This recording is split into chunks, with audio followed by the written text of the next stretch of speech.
Price Lord. ஒரு வசனத்தோட காண்பித்து விடுகிறேன். யோபு 22வது அதிகாரம் 27வது வசனம். நீர் அவரை நோக்கி விண்ணப்பம் பண்ண அவர் உமக்கு செவி கொடுப்பார். இன்னைக்கு ஆண்டவர் உங்களை பார்த்து சொல்ற காரியம் என்னன்னா, மகனே மகளே, உன் லைஃப்ல இருக்க எதிர்பார்க்கிற எல்லா காரியத்தை நான் உனக்கு செய்யறேன்ப்பா. ஆனா அதுக்கு நீ என்ன பண்ணணும்? முதல்ல நீ என்னை நோக்கி விண்ணப்பம் பண்ணணும், நீ முதல்ல ஜெபிக்கணும் அப்படின்னு சொல்லி ஆண்டவர் சொல்றாருங்க. இன்னைக்கு நம்ம லைஃப்ல பாத்தீங்கன்னா நமக்கு நிறைய தேவைகள் இருக்கு. சொல்ல போனா நம்ம படிப்புல, நம்ம வேலையில, நம்ம வாழ்க்கையில நமக்கு இன்னும் நிறைய தேவைகள் இருக்கு. நமக்கு நிறைய ஆசைகள் இருக்கு. நமக்கு ஒரு நல்ல வீடு தேவைப்படுது, நல்ல பைக் தேவைப்படுது, நல்ல வேலை தேவைப்படுதுன்னு சொல்லி நிறைய எதிர்பார்ப்புகள் தேவைகள் எல்லாம் இருக்கும் பாத்தீங்களா?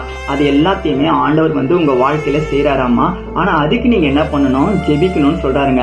ஆனா இங்க ஜெபிக்கணும்னா கொஞ்சம் கஷ்டம் தான். ஏன்னு பாத்தீங்கன்னா, நம்ம ஜெபிக்கலான்னு உட்காரும் போதுதான் நமக்கு பிசாசு நிறைய தடைகளை கொண்டு வந்துடும். நமக்கு ஏதாச்சும் ஒரு வேலையை கொடுத்துருவான். நம்ம ஜெபிக்க போகும்போது தான் நமக்கு பாவ சிந்தைகள் வரும். ஜெபிக்கும் போதுதான் நமக்கு மனுஷன் மூலியமா தடை வரும் சொல்லி நிறைய தடைகள் நம்ம லைஃப்ல வருங்க.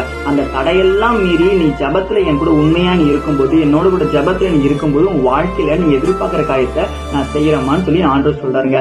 அவரை நோக்கி நீங்க விண்ணப்பம் பண்ணீங்கன்னா அவர் உங்களுக்கு செவி கொடுப்பாரு. இன்னைக்கு நீங்க என்னென்ன காரியத்தை எதிர்பார்க்கறீங்களோ அதுக்கெல்லாம் ஜெபித்து பாருங்களேன், நிச்சயமா பெற்றுக்கொள்ளுங்க. நான் விசுவாசிக்கிறேங்க. நீங்களும் விசுவாசிச்சீங்கன்னா ஒரு ஆமேன் போட்டுக்கோங்க. இந்த வசனம் உங்க இருதயத்தை தொட்டுச்சுன்னா மறக்காம ஃபாலோ பண்ணிட்டு போயிடுங்க. God bless you. ஆமென்.